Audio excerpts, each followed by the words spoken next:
Hello out there.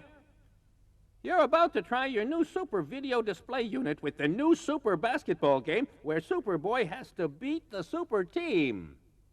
He runs, he jumps, is almost flying, his arms waving in the air as he catches the basketball. He can even get on his knees and dribble through his opponent's legs. Yeah. The only thing he doesn't know how to do is walk. The opposite of animals, which can walk, but don't play basketball. Yes, but how do they walk? Eh?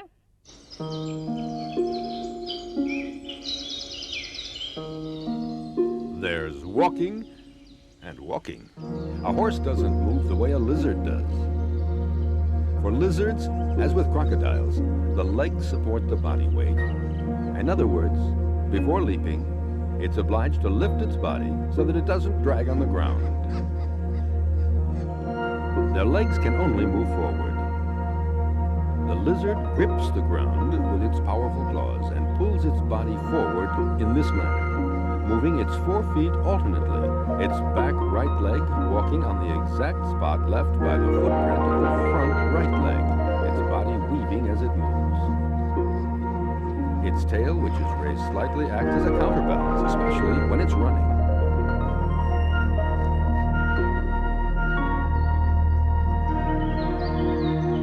When it comes to mammals, there are 3 main types of walkers.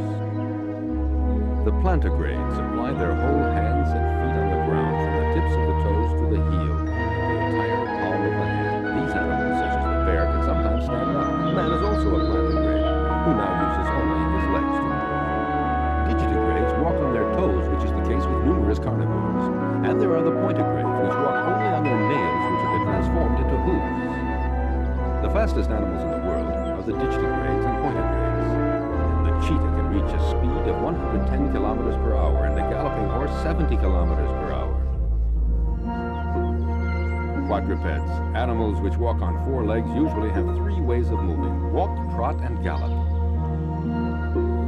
Each of these speeds corresponds precisely to a sequence of movements of the mammal's limbs. And there are always exceptions. Don't forget that certain mammals have chosen another way of moving about. They don't fly, they don't swim, they hop. Yes, you recognized the kangaroo. To glide through the water like a dolphin in the ocean, to float on wings along a current like a stingray, to flutter in the tides like a seahorse, to hop about in stagnant water like a frog. I'd love that, but I don't know how to swim. Anyway, robots don't float. To swim like a fish. By the way, how do they swim?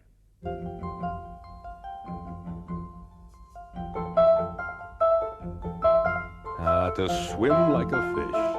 But for the other animals, it's totally impossible because fish have been built for swimming. A fish has powerful muscles on each side of its body which allow it to undulate its head and tail. The tail, called a caudal fin, gives them propulsion necessary to move forward. But that's not all. Fish also use their fins as well as the air exhaled by their gills to move forward. In fact, each type of fish has developed a specific way of swimming to suit its own needs.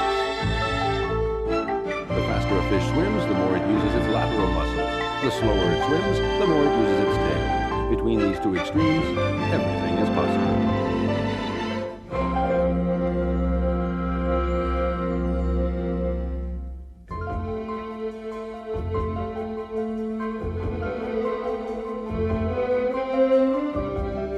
But the muscles and the fins don't do all the work. When you dive into a pool, it's difficult to stay at the bottom because your body naturally rises to the surface. Fish have resolved this problem thanks to an organ called the swim bladder. It's a small pouch full of gas that allows it to adapt its weight to the water around it and thus regulate its distance from the surface.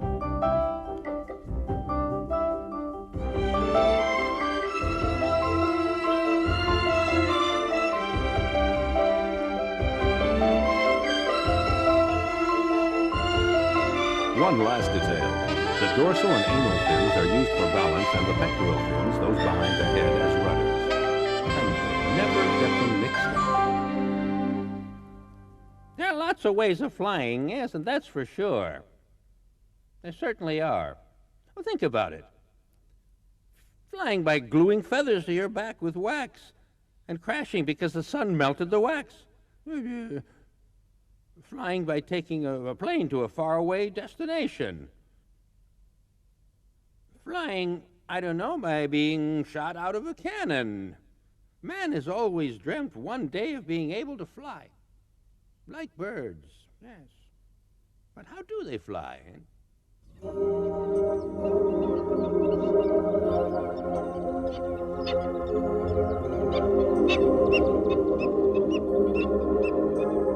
In order to fly, a bird must be light as a feather. What allows a bird to be able to rise up in the sky is its feathers, and birds have lots of feathers, sometimes as many as 30,000. Feathers are for birds what streamlining is to an airplane, a smooth surface which gives the bird its rounded and perfectly aerodynamic form, offering the minimum amount of resistance to the air. But none of this would be of any use if the ancestors of birds had not transformed their forelimbs into wings. Thanks to its slightly curved form, the wing creates aerial currents more dense above than below. You could almost say that birds lean on air in order to fly.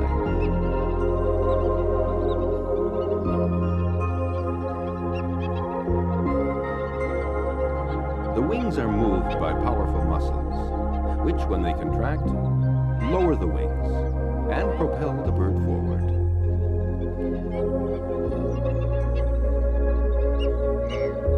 There are several ways of flying. There's gliding, which uses aerial currents. This type of flight is generally reserved for the bigger birds with imposing wings, such as vultures.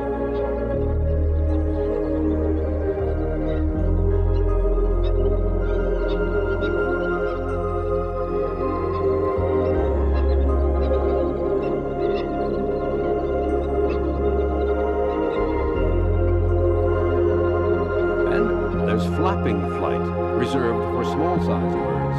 Here the wings do all the work, continuously beating the air.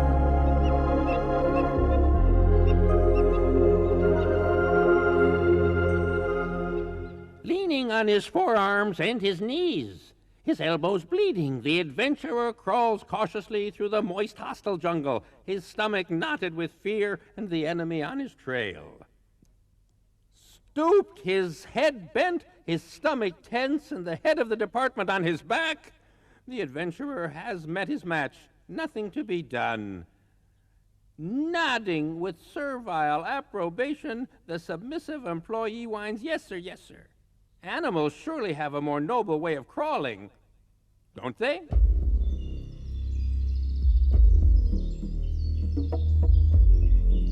Snakes, like certain lizards, have lost their feet in the course of evolution. Looking at them, you'd think they all have the same way of moving about, and that crawling or sliding is always the same. Not at all. In fact, there are several types of reptation, which is the same thing as crawling. Grass snakes slide by undulating their bodies along the ground and use the different irregularities that they come across: stones, tufts of grass, mounds of dirt. And they push on them, and their entire body follows exactly the same path.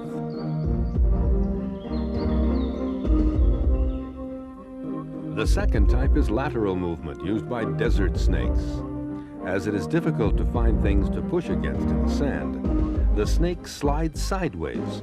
In fact, it uses the back of its head and the tip of its tail like 2 feet, which it moves alternately, like someone walking.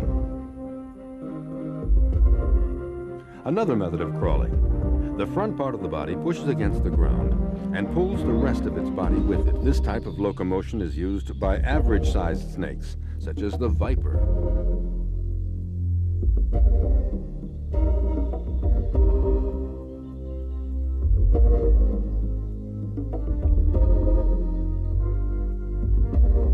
You see, crawling isn't so easy after all.